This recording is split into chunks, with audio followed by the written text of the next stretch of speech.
আমরা ইতিমধ্যে বিশ্ববিদ্যালয় প্রশাসনকে বলেছি দ্রুত সময়ের মধ্যে যেন তারা ডাকসু নির্বাচনের তফসিল ঘোষণা করে। ডাকসু উদ্যোগে আন্দোলন ফুটবল টুর্নামেন্ট হচ্ছে। দীর্ঘ 7 বছর পরে এই ফুটবল টুর্নামেন্ট আমরা আয়োজন করেছি। আপনারা দেখতে পাচ্ছেন মাঠের অবস্থা, প্রত্যেকটা জায়গায় কর্দমাক্ত মাঠ। মাঠে কিছুদিন আগে সামান্য বৃষ্টি হয়েছিল, কোমর পর্যন্ত পানি।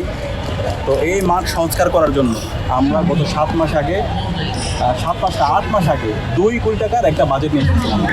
আমরা যখন ডাকসুর দায়িত্ব নিয়েছিলাম, নির্বাচিত হওয়ার পরে আমরা বিশ্ববিদ্যালয় প্রশাসনের কাছে গিয়েছি। যাওয়ার পরে আমরা পুরো প্রস্তাবনা দিয়েছি মাঠ সংস্কার করতে হবে, কারণ বৃষ্টি হলে কোমর পর্যন্ত পানি হয়ে যায়। ড্রেনেজ সিস্টেম ডেভেলপ করতে হবে এবং এখানে প্রচুর জিনিস তৈরি হয়, বহিরাগত আসে।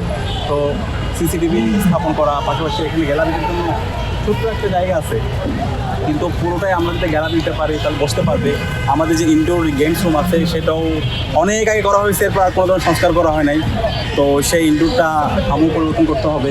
তো এই সব কিছু নিয়ে আমরা বিশ্ববিদ্যালয় প্রশাসনের কাছে গিয়েছি, তখন বলছে আমাদের যে ফান্ড নেই, আমরা এটা করতে পারবো না। তখন আমরা নিজেরা দায়িত্ব নিয়ে বিসিবির সাথে কথা বলে 2 কোটি টাকার একটা নগদ চেক নিয়ে এসেছিলাম। তো ওই চেকটা কিন্তু আমাদেরকে দিয়েছিল, বলছে তোমরাই কাজটা করো। তা আমরা কী করলাম, আমরা ফাইন্যান্সিয়াল ট্রান্সপারেন্সিটাকে আমরা শতভাগ ইনশিওর করি আলহামদুলিল্লাহ। তো সেই অনুযায়ী আমরা টাকাটা আমরা নিজেরা খরচ না করে আমরা বিশ্ববিদ্যালয়কে জমা দিয়েছিলাম, বিসির মাধ্যমে ট্রেজারের কাছে জমা দিয়েছি। ট্রেজারের কাছে জমা দেওয়ার পরে এই 2 কোটি টাকা গত 7 মাস ধরে সে তার কাছে রেখে দিচ্ছে। বারবার শিক্ষার্থীদেরকে এই শিক্ষার্থীদের যে টাকা, এই টাকা সে রেখে দিচ্ছে। আমার কাছে মনে হচ্ছে টাকা সে ব্যাংকে রেখে মুনাফা নিচ্ছে। টাকা ট্রেজারার লুটপাটের কারণে আমাদের গত 7 মাস ধরে সাফার করতে হচ্ছে, যে কারণে এখন শিক্ষার্থীরা আজকে আমরা টুর্নামেন্ট আয়োজন করছি, শিক্ষার্থীদের অনেক কষ্ট হচ্ছে, বারবার পিস লাগাচ্ছে, মাঠে তাদের খেলা ঠিকমতো তারা খেলতে পারতেছে না। তো একই সাথে আপনারা জানেন এখানে আমরা নারী শিক্ষার্থীদের জন্য বিশ্ববিদ্যালয় 105 বছর ইতিহাসে যে কাজ কেউ করে নাই, আমরা প্রায় 65 লক্ষ টাকা খরচ করে জিমনেশিয়াম তৈরি করেছি। সেই জিমনেশিয়ামও 5 মাস আগে কাজ শেষ, কিন্তু বিশ্ববিদ্যালয় প্রশাসনের অসহযোগিতা, সে কারণে এখন পর্যন্ত আমরা এই জিমনেশিয়াম উদ্বোধন করতে পারি। তো গতকালকে আমাদের কার্যনির্বাহী মিটিং ছিল, 5ম কার্যনির্বাহী মিটিং, সেখানে বিসি ছিল। সেখানে আমরা প্রভিসি অ্যাডমিনের সাথে দেখা করেছি, প্রভিসি শিক্ষার সাথে দেখা করেছি এবং তাদেরকে বলেছি দ্রুত সময়ের মধ্যে আমাদের এই নারীদের জিমনেশিয়ামটা ওপেন করে দিতে হবে। যদি না দেন তাহলে আমরা ঘেরাও করবো এবং শিক্ষার্থীদের ন্যায্য অধিকার আমরা আদায় করি। একই সাথে আমাদের এই মাঠের যে 2 কোটি টাকা, সে কাজও আমরা দৃশ্যমান আগামী 1 মাসের মধ্যে আমরা দেখতে দেবেন, ওনাদের জায়গা থেকে ওনারা পারমিশন দেবেন এবং একই সাথে আমাদের এই মাঠেরও টেন্ডারটা দিয়ে দেবে 2 কোটি টাকার কাজ শুরু করার জন্য। এখন আমরা দেখতে চাই।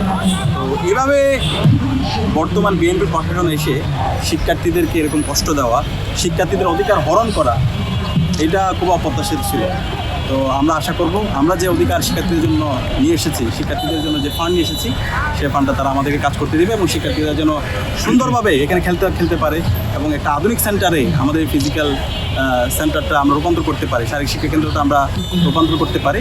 সেজন্য আমরা বিশ্ববিদ্যালয় প্রশাসনের সহযোগিতা প্রত্যাশা করতেছি এবং একই সাথে এই অন্যায়ের বিরুদ্ধে যেন দেশবাসীর কথা বলে আমরা দেশবাসীর কাছে আহ্বান করছি, তারা যেন এই বিশ্ববিদ্যালয় প্রশাসনের তারা যে পরিমাণ আমাদেরকে জুলুম করেছে, আমাদের সাথে বিমাতাসুলভ আচরণ করেছে, সেটার বিরুদ্ধে, সে অন্যায়ের বিরুদ্ধে যেন তারা কথা বলে। কারণ এর আগে সেন্ট্রাল মসজিদে এসি দেওয়া হয় নাই, তারা আমাদের পাশে ছিল, সারা দেশের সর্বস্তর নাগরিকদের কথা বলেছে এবং আজকে সেন্ট্রাল মসজিদে এসি এসেছে এবং মুসল্লিরা সুন্দরভাবে নামাজ পড়তে পারছে। এবং সর্বশেষ বর্তমান বিশ্ববিদ্যালয় ভিসি ওবায়দ স্যার এই এসি স্থাপন করার জন্য আমাদেরকে সহায়তা করেছেন। আমি এই জন্য ওবায়দ স্যারকে, বর্তমান ভিসিকে আন্তরিকভাবে ধন্যবাদ জানাচ্ছি। স্যার যেভাবে আমাদেরকে এসি ওপেন করার জন্য, এসিটি ইলেকট্রিসিটি কানেক্ট করার জন্য সহায়তা করেছেন, আমরা আশা করব এই সেন্ট্রাল ফিল্ডের 2 কোটি টাকার যে ফান্ড, সেই কাজ যেন শুরু হয়, মেয়েদের জিমনেশিয়াম যেন খুব দ্রুত সময়ের মধ্যে যেন শুরু করে দেওয়া হয়, সেটার জন্য তিনি আমাদেরকে শারীরিকভাবে সহায়তা করবেন। ভাই, আপনাদের ডাকসুর আর মেয়াদ আছে 1 মাস, একেবারে পুরোপুরি 1 মাস সময় আছে। এই সময়টা আসলে আপনারা বাড়তি পাবেন কিনা বা চাবেন কিনা অসম্পূর্ণ কাজ সম্পূর্ণ করার জন্য? আমরা ইতিমধ্যে বিশ্ববিদ্যালয় প্রশাসনকে বলেছি দ্রুত সময়ের মধ্যে যেন তারা ডাকসু নির্বাচনের তফসিল ঘোষণা করে। গতকালকে আমাদের যে কার্যনির্বাহী মিটিং হয়েছে, সেখানে ভিসি জানিয়েছেন আগামী সপ্তাহে বিশ্ববিদ্যালয়ে মিটিং আছে, সেই মিটিংয়ে তারা ডাকসু নির্বাচনের পূর্ণাঙ্গ তফসিল ঘোষণা করবে। তো আমরা চাই ক্যাম্পাসে জুলাই বিপ্লবের মাধ্যমে যে একটা গণতান্ত্রিক ধারা শুরু হয়েছে, সেই গণতান্ত্রিক ধারা অব্যাহত থাকবে। ডাকসু নির্বাচন প্রতি বছর হবে এবং ডাকসু নির্বাচনকে একাডেমিক ক্যালেন্ডারভুক্ত করার জন্য ডাকসুর যে 2য় কার্যনির্বাহী মিটিং হয়েছে, সেখানেই আমরা রেজুলেশন করে বিশ্ববিদ্যালয় প্রশাসনের কাছে পাঠিয়েছি। তো আমরা চাই আমাদের দায়িত্ব যেদিন শেষ, এরপর দিন থেকে নির্বাচনে যেই তফসিল হবে সে অনুযায়ী নির্বাচনের ট্রেন উঠে যাবে এবং নির্ধারিত সময় নির্বাচনের মাধ্যমে শিক্ষার্থীদের নির্বাচিত প্রতিনিধির হাতেই এই ক্যাম্পাস থাকবে। সেটা আমাদের প্রত্যাশা, সেটার জন্য আমরা কাজ করে যাচ্ছি। আচ্ছা, ওই যে